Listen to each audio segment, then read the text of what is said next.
What you got there, George? Deer Camp 86. Oh, Deer Camp 86 on DVD? Look at that. $9.96 Walmart. Look at that. It's even got a nice little slipcover, dude. Oh, that fat guy looks like a prick. Today, in stores, online. If you want the Blu-ray, I think you have to go to the website. Blu-ray's up on Amazon and Walmart. Pretty much everywhere you buy your movies. Yeah, DVDs are in store today. Also available on VOD. Hell yeah, boy! You might end up with the first signed copy, dude. How's that make you feel? Cool. I'm gonna sign it Bob Evans, but it's gonna be signed. I wonder what's on the tube.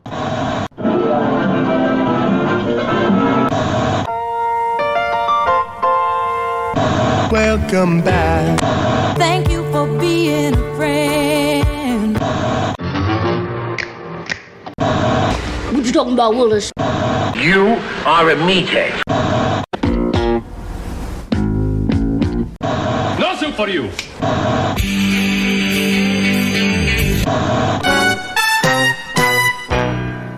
Don't touch that dial. Adjust those bunny ears, because what time is it, Jay?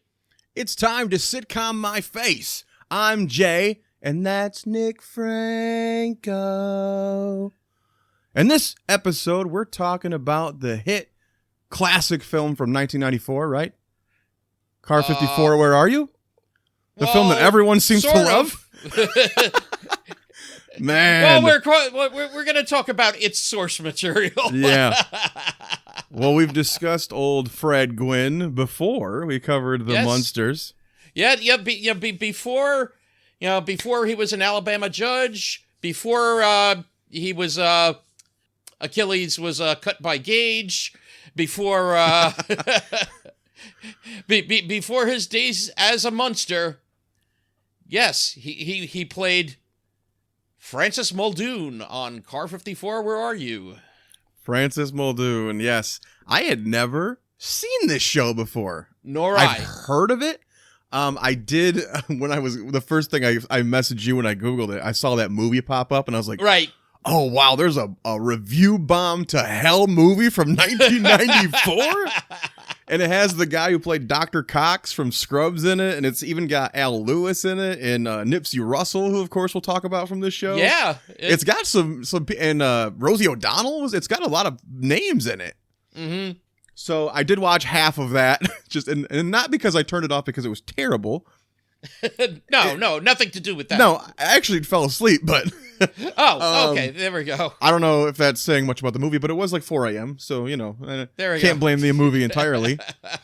But yes, for the most part, we'll be talking about the classic show, NBC 1961 to 63. Yep. 60 episodes. Yeah, two seasons, 60 episodes. Car 54, Where Are You? What and that name, I didn't even realize, I don't think, that this was such a comedy. I guess I should have assumed with Herman Munster being here, but at the same point, it's like, oh, it's a police show. Oh, no, okay, it's a sitcom with police.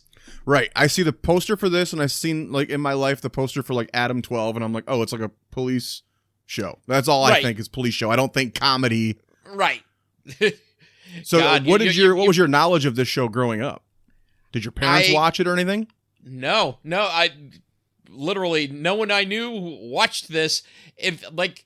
I heard more about it on, like I've brought up many times, but Gilbert Gottfried's Amazing Colossal Podcast, Gilbert would every once in a while even sing the theme song. Great theme song, I guess, since you brought it up. Oh yeah, here it's pretty like straightforward, not long. Do you have the lyrics in front of you? Yeah, I got the lyrics right here. There's a holdup in the Bronx. Brooklyn's broken out in fights. There's a traffic jam in Harlem that's backed up to Jackson Heights. There's a scout troop short a child. Khrushchev's do it Idlewild. Car 54, where are you? And what is Idlewilds? Ah, okay, Idlewild. As a non-New Yorker Jersey person, what the hell is Idlewild? So I wanted to take you through just like a quick thing here. Mm-hmm. Yeah, Idlewild. People would know that today as JFK Airport. Okay. Yeah, so gotcha. JFK Airport that one is now. Idlewild became JFK Airport with also expansion. Yeah, because when I looked up the lyrics, I was like, what is... I knew it was like Russian. I was like, why the hell does this have to do with this? I don't really understand. I was like, and given everything else they've referenced, I was like, it's got to be a local thing. Yes. Okay. It's all New York. Yeah, besides the New York airport. Okay, there's a holdup in the Bronx. Okay, the Bronx, one of the 5 boroughs of New York. That's or the New block York Jenny City, was from? I should say. Huh? That's the block Jenny was from? Yes. Jenny from the block. Brooklyn's broken out in fights, one of the other 5 boroughs. There's a traffic jam in Harlem. Harlem is actually in the upper east section of Manhattan. That's where actually Harlem is. I've seen Harlem Nights. Yeah, there we go. That's all you need. No. That's all I need. That's backed up to Jackson Heights. Jackson Heights, that's part of Queens, one of the other 5 boroughs. There's a Queens, one of Nick's top Google searches. Yes. But Scout Troop Shorter Child, well, that's Scout Scouts Troop of Shorter America. Child, yeah. Yeah. Nowadays, Yeah. actually watching this show is kind of funny. I go, a lot of the debates and like the people fucking with the cops, I was like, this is all still relevant stuff. Yeah, no. Even right there in the pilot episode, the guy gets pulled over for speeding or running a stop sign and insists they give him a ticket. He's like, I know the law. I'm going to go to court. I'm going to fight it. They don't want to give him a ticket because they're not on actual traffic duty. Right. And I was like, how many videos do you see every day now of people messing with the police, just trying to like make sure the police aren't, pushing their weight around? Yep. Oh no, it's so common nowadays, and especially it's recorded a lot nowadays between either people recording it or body cam footage. And here it is in 1961 in a comedy show where this guy's literally like, shut up, officer, and give me my ticket because I'm taking you to court and we're going to do... He goes, I know my rights, just shut up and give me the ticket. And they're like, well, you don't really want a ticket. He's like, just give me the ticket, I thought that was so funny. Well, going to the prime players, though, we mentioned Fred Gwynn. The other one that played Officer... what was his first name again? Tootie. Gunther. Gunther Tootie was Joe E. Ross. Did you know Joe E. Ross before this? No, but I love him now. Oh yeah. He was great, but I will say this. Look up his IMDb. He's got tons and tons on there. And what I recognized him from, especially his ooh. Do you remember the show Hong Kong Phooey? Oh yeah. What? Yeah. Someone else on the show did a bunch of cartoon voices too. But there were multiple voice actors in this, but Joey Ross played the sergeant in Hong Kong Phooey. I knew it. Henry. Well, and I watched that half of the movie first, and the guy doing the voice like this, he's doing it so deep, and I was like, is that what the guy on the show is gonna be? Because the guy in the movie did it fucking over the top, and every review was like, you heard him the first time, it sounded like he had throat cancer, he's talking like this the whole movie. Right. And I was like, oh shit, is the show gonna be like that? And it's not. It's more subtle, but he does have that slight rasp. Oh yeah, no, he's definitely got that rasp, but it's such a recognizable rasp. It's like as soon as I heard his voice, I'm like, I know him. And then all of a sudden I looked up, rasp and you do the one squint of the eye, and that seems to be his thing, right? Yeah.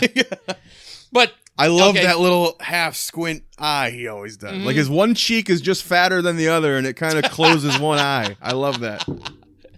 But yeah, but they're also sort of a mismatched pair because Muldoon, played by Fred Gwynn, he's the tall, athletic, smart, proper, if you want to say, cop. While Tootie, he's the lovable lug who just wants to have fun and get away with shit. Yeah, they do some crazy shit to get out of stuff, and you're like repaint stolen cars as a cop car. Like you're like, holy shit. Actually, you mentioned the size of Fred Gwynn. He is 6'6". He's a tall, Yes. or was a tall motherfucker. Rest in peace, my friend.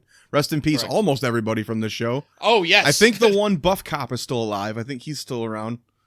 But there was a joke in one of them where he's talking about how he's terrible with women. And they describe him, and he describes himself as a Frankenstein. And I was like, ah! Oh, And there was another one that made me laugh. We'll talk about Al Lewis coming up.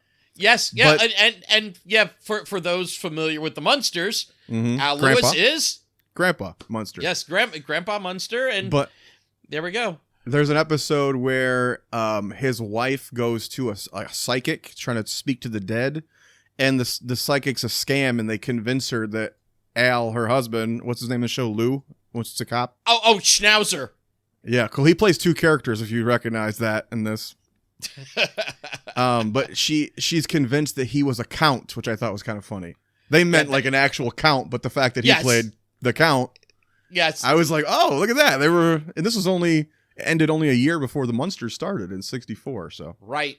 And now, did you notice who was playing his wife, Officer Schnauzer? Charlotte Ray. Yep. Yeah. Mrs. Garrett from Different yeah. Strokes and Facts of Life. Yep. I thought that was the cast on here is really good, and I thought you were going to mention earlier the Phil Silver Show, Sergeant Bilko, and all that. A lot of these players are from that as well. Correct. Yeah, because actually the creator of the show, and like one of the main writers, Nat Hicken or Hicken, I'm not sure how to pronounce, but yeah, he previously had done Phil Silver's, Phil Silver's show, and it was filmed in New York. And yeah, a lot of these actors, actresses basically came over from Phil Silver's show to Core 54, Where Are You? Yeah, a lot of familiar faces. I was kind of excited to see that. Not only Charlotte Ray, but there was the psychic episode also had Larry Storch in it. We covered F Troop. I was like, oh shit. But the first episode, there's the cop sitting there, Anderson at the desk, and he never spoke. But I'm like, is that Nipsey Russell? Yep. But he never, I don't think he said a word in the first episode, did he? In the first episode, I don't think he did, but like I think second episode he does.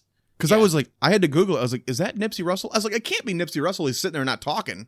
Yeah, it's like not talking and not making like a little poem there. Yeah. Yeah. So once this, I think the second episode he starts getting more of a role, but he had a name and he was sitting there in the first one. Yep. Yeah. Because he came back for the movie too. I think he's actually the sergeant in the movie. Oh wow. Or the chief, whatever the hell it is, the running the station. But oh okay. Yeah. But yeah, but Al Lewis, I was gonna say, in 2 episodes of the first season, I saw one of the 2. He's a criminal. So when I skipped ahead and all of a sudden he was a cop, I was like, wait, what? And then I looked on the IMDb and he's 2 different characters.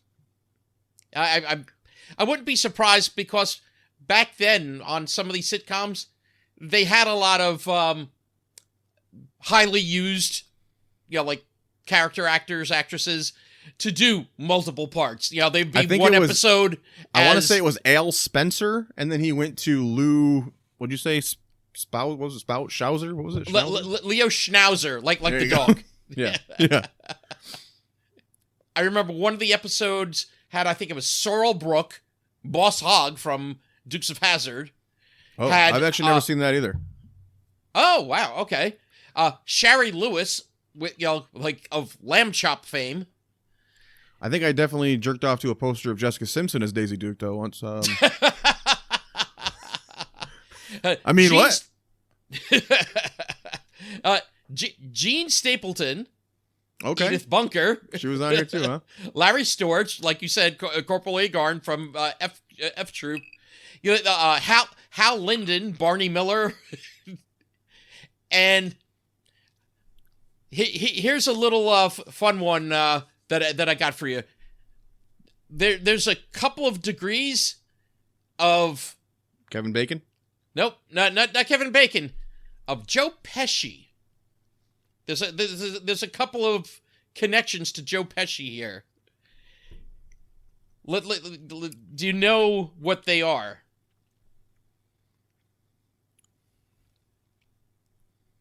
Well, besides My Cousin Vinny, You got the judge. Right. Is- yeah. is Fred Gwynn. There's one right there. Do you know the other one? Again, this is from a guest star. Guest star. No, I don't think so. Okay. Did you see the episode where Tootie is watching a show, Crime Stoppers? No, I didn't watch that one. Okay. Well, what happened is some criminals start watching the show. It's like, if we watch this and see what the problem was, hey, we could pull off some good crimes. The ringleader, Butch, was played by Jake LaMotta. Is that a fighter? Yes. Yeah. Okay. Yes. That's Let's see if you get it Is here. it Raging Bull? Is that the one? Yes, Raging Okay, Bull. yeah. Jake LaMotta. That was in there somewhere, even though I've only seen that movie like once. But Yeah. But yeah, Jake LaMotta is the fighter that the movie Raging Bull was about. And again, Joe Pesci was in that movie as well. I don't remember Pesci in Raging Bull. Yeah, he's been around like the Scorsese universe for a while. I think I just gotta rewatch that movie. I haven't seen that in a long. I mean, first of all, though, you go talk about the investigative shows. Some of these shows, man, they have the craziest shit. I was watching one the other day, and it's like there was like a man murdered his wife, and they needed the bullet to prove that it came from his gun. There was no other evidence that because it was set up like a hunting accident. Okay. So they were like, we have no proof that she wasn't accidentally shot unless we could find that fucking bullet. They find some guy. They call him the Marble Man. And this motherfucker, they're like, why do they call you the Marble Man? He goes out in the woods. He lines up. There's like a mark in a tree where the bullet grazed it. And they know where the body was.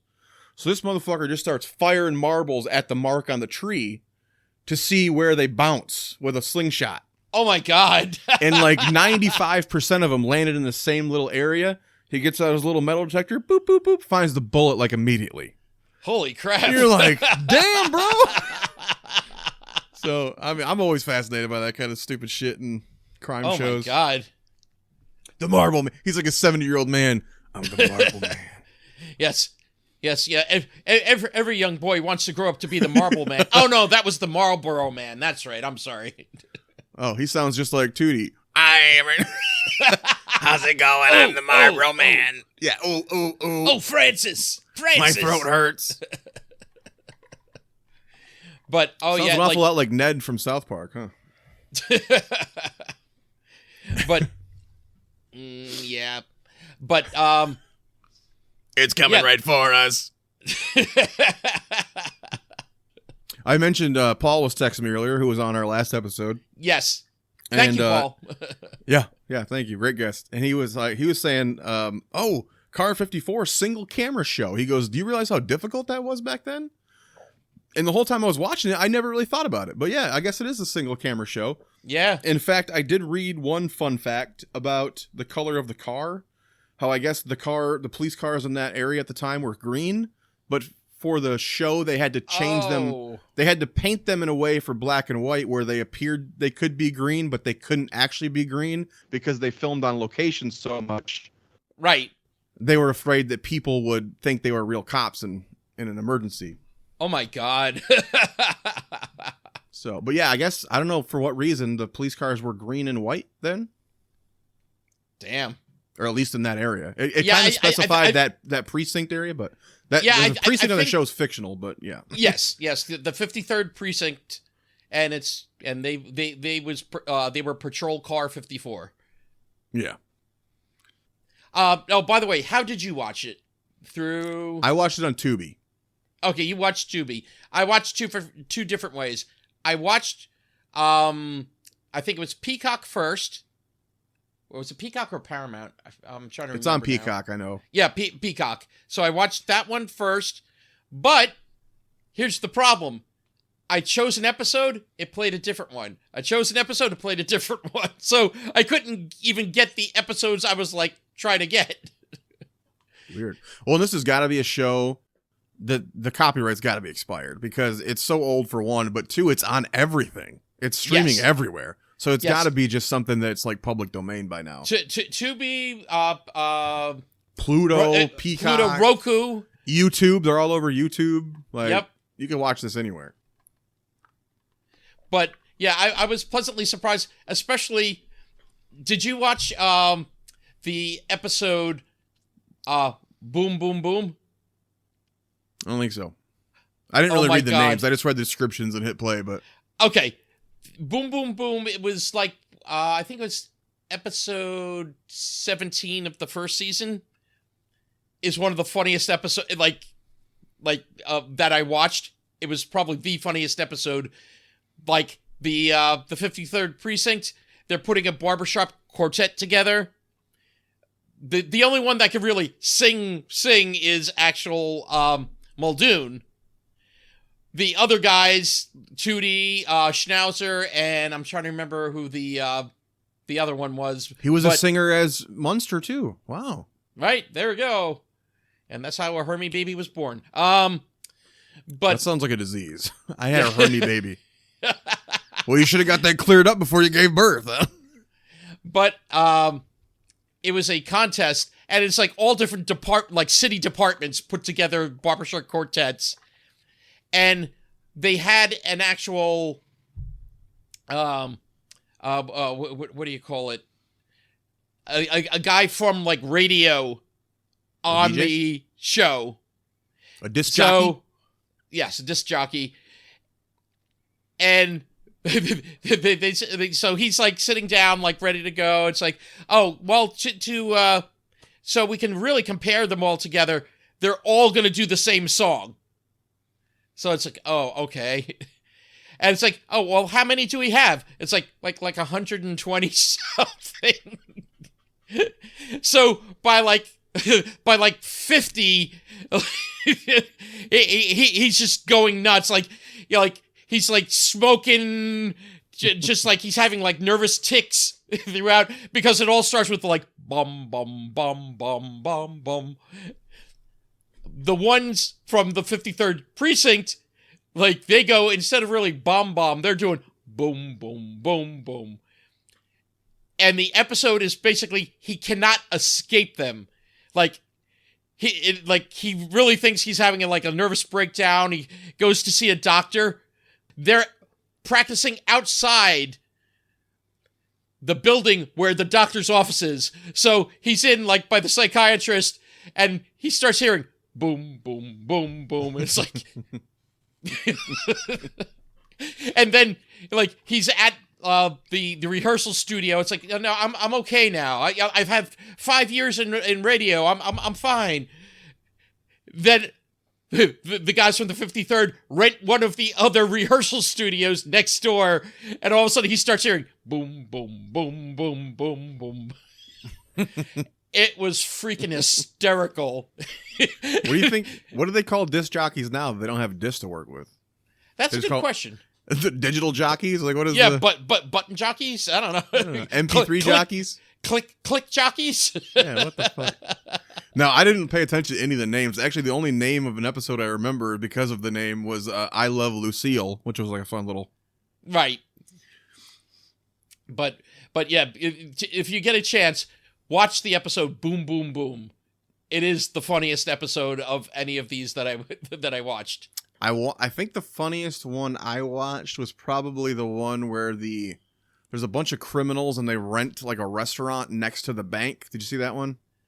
No, I didn't see that one. It was later in season 2, I think. And so, I forget what the term they use, but they're like, the police see that they bought this restaurant, and they're like, oh my God, every business that goes in there is doomed. Like, nobody lasts more than 6 months. And he's like, we should do something. We should help them out.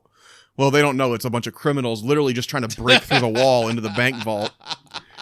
And so they go in there and they're literally digging a hole in the wall, and they're like, oh my God, look at this place. It's a mess. I can't believe the landlord rented this place to you. They're like, you know what? We're going to fix this place up for you. You'll be open for business by tomorrow. And they build a whole restaurant in this place for him. And half the criminals just like go with it. Like they're just running a restaurant, and the boss is like, what the hell are you doing? And he's like, this is a front. We're just trying to get to the bank. And he's like, well, look at all the money we're making running a restaurant. And the boss is like, this is bullshit. So he's like, you know what we're gonna do? We're gonna make the worst food anyone's ever had, and no one's gonna come eat here. We'll be able to do our business. So he literally starts throwing like rubber gloves and cigars and shit into the food. And one of the criminals goes, man, you threw everything in there except for the kitchen sink. And he goes, good idea. And he pulls the drain out and throws the drain in there. And there's this great shot of all the police lined up in the dining area, and every one of them just starts pulling something else out of their mouth, like a rubber glove. And oh, no, it's like, I don't know if you're an avid old show, Little Rascals. Mm-hmm. I haven't seen a lot of them, but yeah. The surprise cake, if you've ever seen that episode. Okay. with the cake that keeps like expanding and trying because they're throwing a shoe in it. They're throwing anything they find in the cake. And that's what it sounds. It gets to Muldoon on there, and he pulls out the drain plug. He's like, oh, and everyone runs out except for Tootie. Who's sitting there, he goes, this is the best just goulash I ever had, or whatever. And they're like, what is wrong with you? And he goes, well, I guess I should confess. He goes, I was born without taste buds. And they're like, what? And he goes, to be honest, I think it's the only reason my marriage still works. Because my... It's a pretty funny episode. To the point where, what's the old couple that shows up a lot? I saw him in 3 episodes. There's a really funny one where they're trying to buy one of the stolen cars, and they're like, we want it green. We really like green. That was like their running thing. But these couple kept showing up, and they show up as like they want to start a business. So they do the same thing that the criminals did, just start breaking down the building, and the cops show up to help. And he's like, oh, you're going to have the best stamp business in the city. And the police walk out, and they're like, we're going to have a stamp business, because they think the cops are just going to build their business up. Yeah. There was a semi-similar episode where some criminals from Kansas City, they're... Is that the one where he's undercover? Yes. Yeah. Did you saw that one? I saw clips of it on one of the clip things I saw. Oh my God, that was a funny one. Really, really good one. And one of the big crime bosses, I'm like, I know that guy. I'm looking at him. I'm looking at like the eyebrows. I'm like, something about Eugene Levy? No, no, not those eyebrows. But when I tell you, yeah, it was, what's his name? Seinfeld, the dad from Seinfeld. Oh yeah, the second one. Yes. It's just so like, with those big eyebrows. I'm like, oh my God. It's him, and Tootie is trying to work with the police to set up the criminals so they can catch him. And when they go to the one warehouse where I think some furs have been stored, all of a sudden Tootie sees the captain there with the flashlight, and it's like, beat it, the cops. And the captain is just stunned, beat it, the cops. Beat it, the cops. It's like, I was just trying to get in good. Honestly, every episode I watched had at least one really good bit. Yes. The show's kind of a collection of bits. It feels very connected to those 50 kind of variety sketches almost.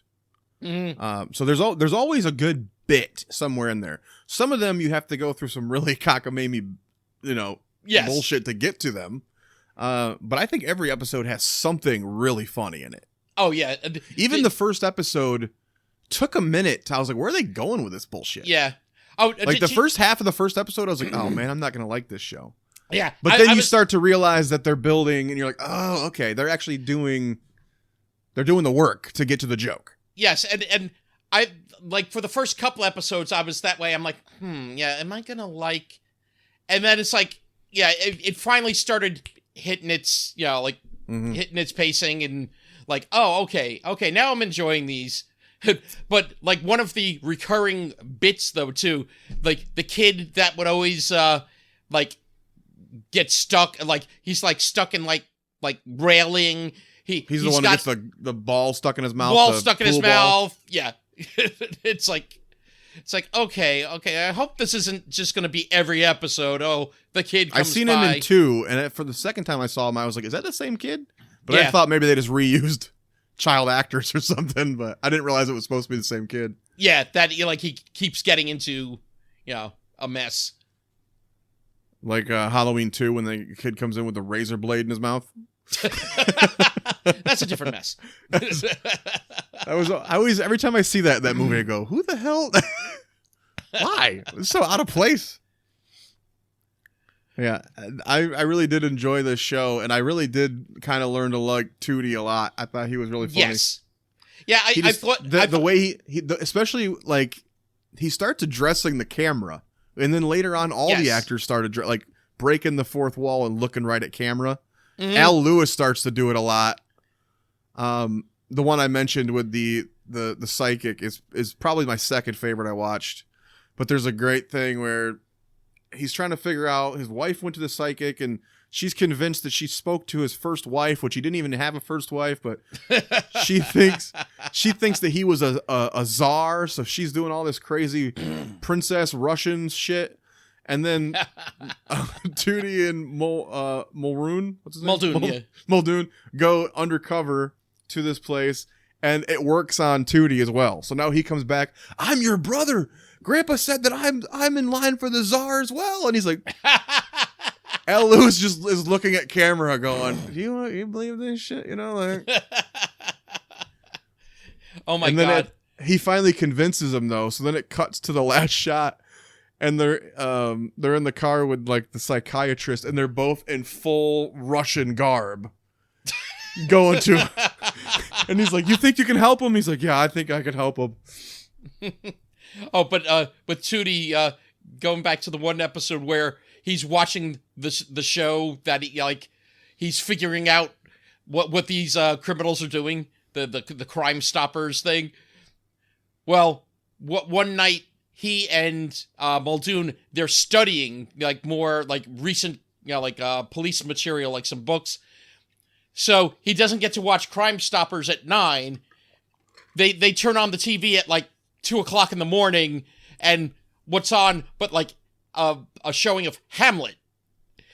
So when the next crime happens, he gets to the scene, and the other police lieutenant's like, "Oh, okay, this is Tootie. He's been able to figure out these last 3."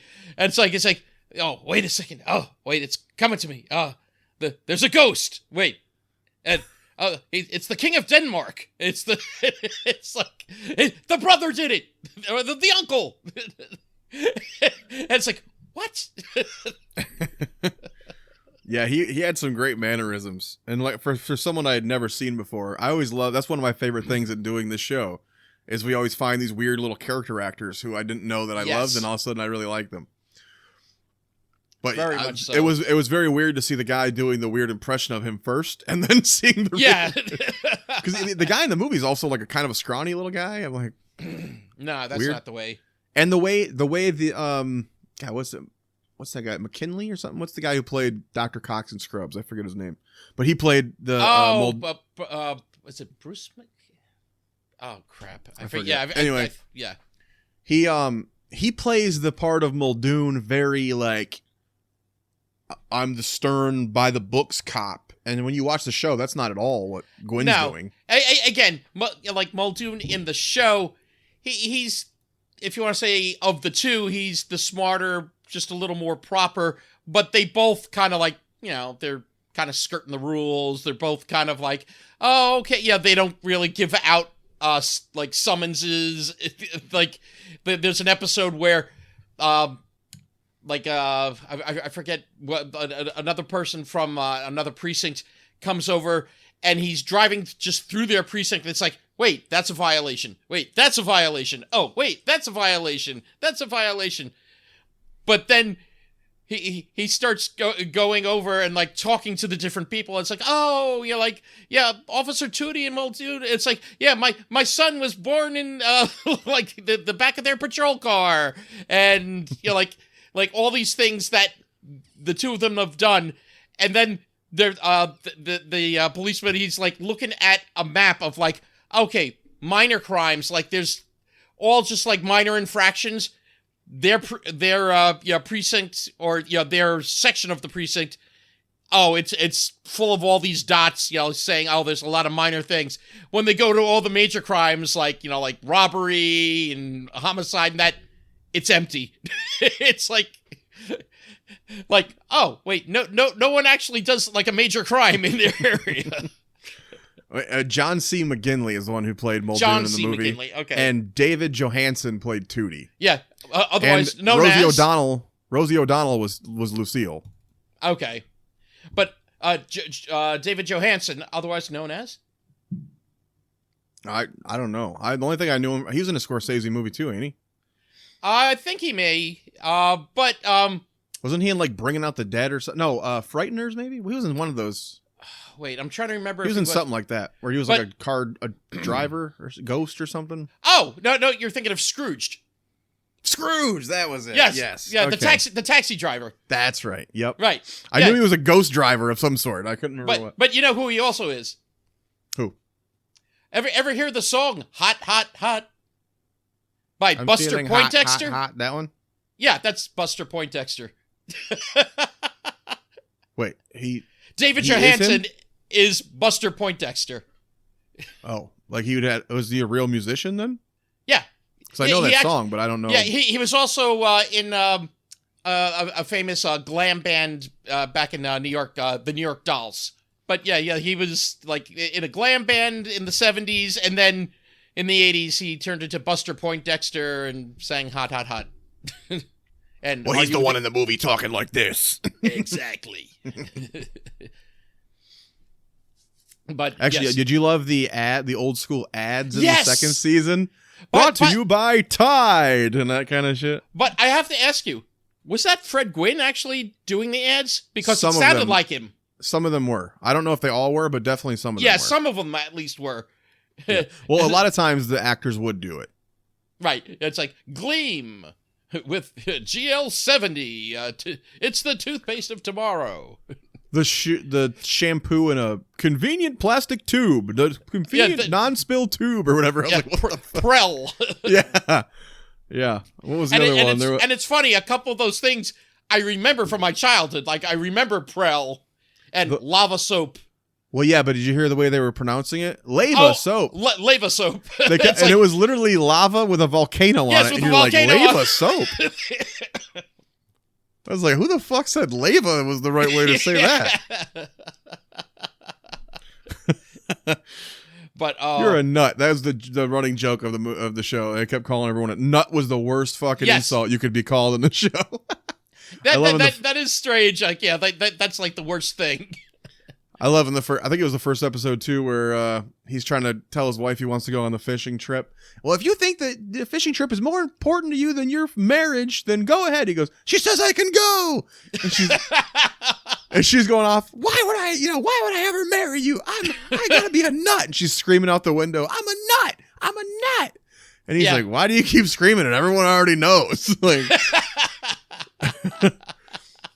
but yeah, throughout the rest of the show, there was literally, I think almost every episode, someone called somebody a nut, and that was like the worst. The guy's a nut. And Mrs. Tootie did multiple times as well. It's like, yeah, especially when on a few occasions, like all of a sudden that Tootie's gonna read a book, and it's like, wait, you're gonna read a book? Yeah. Yeah, there's some great little bits in here. And I said, because it's such early 60s too, you don't really feel the influence of the later super goofy 60s shows yet. But no. You feel more influence for me, it feels like the variety shows a lot of the 50s. Mm-hmm. Even more so than the sitcoms. Like, I don't really feel like a Lucy or a Honeymooners in here very much. I feel those like a Jack Benny vibe almost, like in the writing. Yes, I definitely could see that type of humor, like being prevalent. I seen an interview with Al Lewis very late in his life, and he said that he thinks this is one of the best written shows ever. Not only that he's worked on, he thinks the writing on this show is brilliant. Again, for its time, I think the writing was rather good.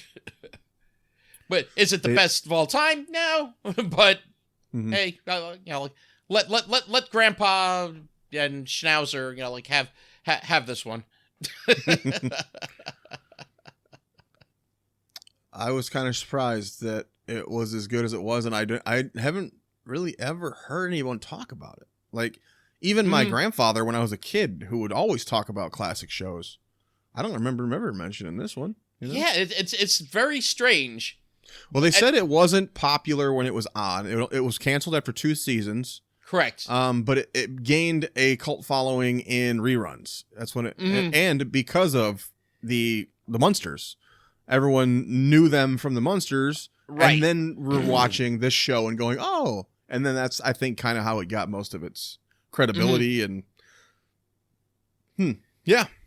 Yes, but apparently, like, this aired on Sunday evenings, 8:30 to 9, right following Walt Disney's Wonderful World of Color, which is kind of funny, being that it was in black and white.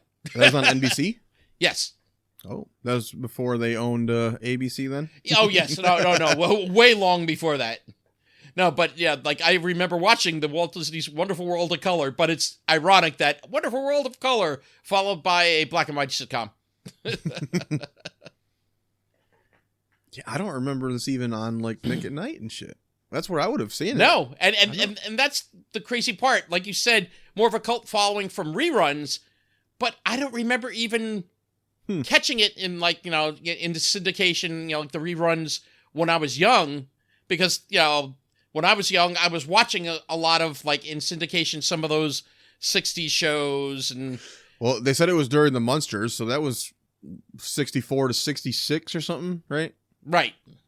So, yeah, I don't know how, maybe it didn't make it long after that. Who knows? Maybe, yeah. Oh, wait, so Ed O'Neill's the king of 11, and Fred Gwynn's the king of 2? Yes. He only gets 2 seasons, no matter what. Yep. Strange. I'm trying to remember if there's any other standout episodes. Like I said, so many funny moments, but not a lot of standout episodes, I would say. Right, yeah, again, I told you the ones that I think, to me, were the funniest ones that I watched. The one where Muldoon and Lucille, they think they're having an affair. They think they're both in love with each other.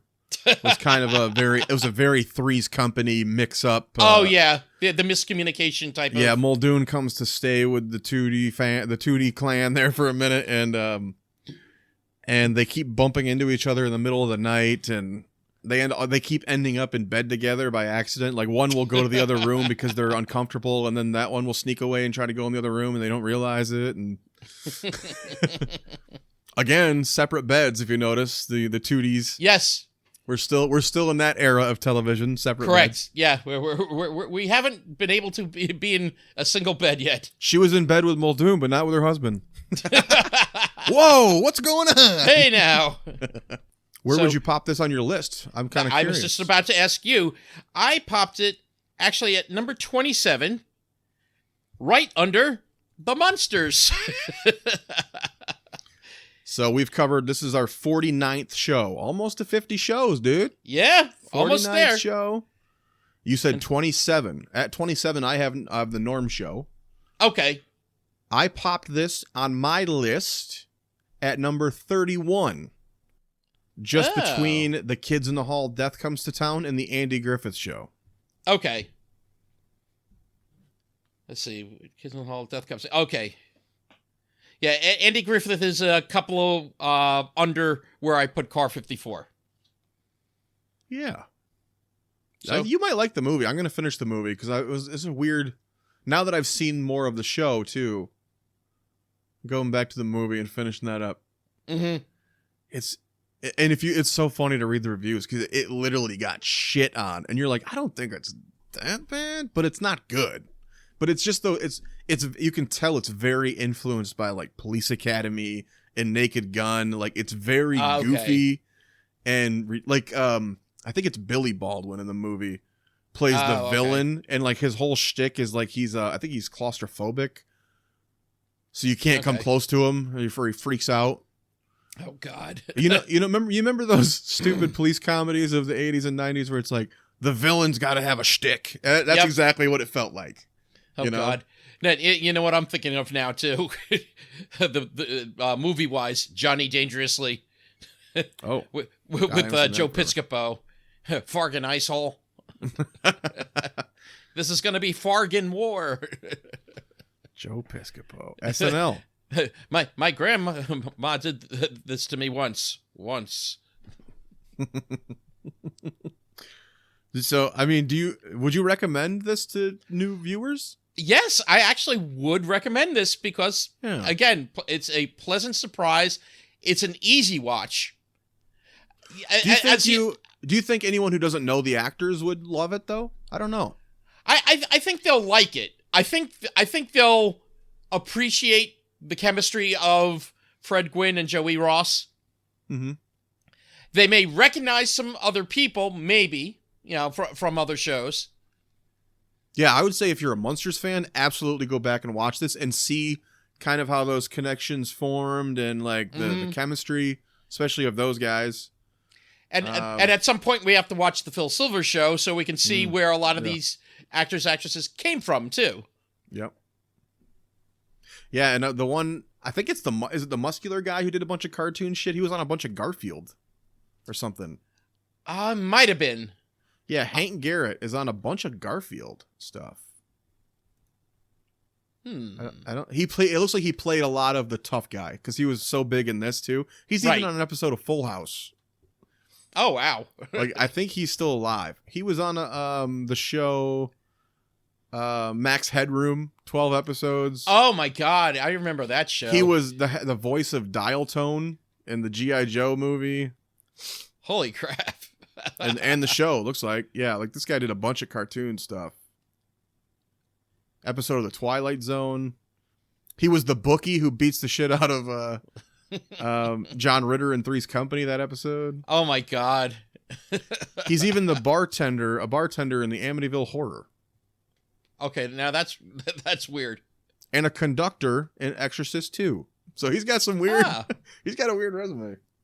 If you want to look for a very interesting resume, just look at the resume for Joey Ross and you'll be like, what? And literally you'll be like, what? Because he goes from like sitcom and then you have some serious work. You have voice work and then you have some raunchy movies there too. I'm like, then he laid tile for 2 years. Huh. Then he invented the ping pong ball. Very strange career this guy had. But yeah, I'd say, especially if you're a Munsters fan, go back watch this. Even if you're just a fan of old, like especially 50s shows, I definitely think this is heavily influenced by those, and I think you're gonna get some good chuckles out of it. Definitely. And you're gonna learn about some new character actors like this guy. I didn't even know who the fuck he was, and now I really like his performance. I think he's pretty funny. You look around. Yeah, you know what's another thing I think people should go out and watch? Ooh, do tell. You know what? Something just arrived at my door yesterday. It is this. Oh, Deer Camp beautiful, 86. Beautiful Blu-ray of Deer Camp 86. Yes. Yes. In stores now. Go to your Walmart, go on Amazon. If you want the Blu-ray, I think you have to order online. But the DVDs are in store. So, hell yeah, dude. It's been doing pretty well. I've heard some good things. I've seen some good numbers. So excellent. And again, thank you, Paul. And I'm sorry, I'm Anthony. Last episode, from the last episode. And also David's been on here. Yeah. And David has been on here. I was going to say. I am talking. We are going to have another one coming up here. I'm talking to. So. Cool. Another star from the film will be on here soon. Excellent. But what if people want to watch Sitcom My Face? Search Sitcom My Face, a situation comedy podcast on YouTube. You can search on X. I put a few videos up there, I believe, at Sitcom My Face. You can find us on Facebook.com/Sitcom My Face. I put all the videos up there as well. Just Google search the show. You will find us everywhere. You can find us both on Instagram as well as Twitch. I am at Bidwell Fogg. He is at Netnick191. Until next time, what should these beautiful people do, my friend? Oh! ooh. I think they should sitcom my face.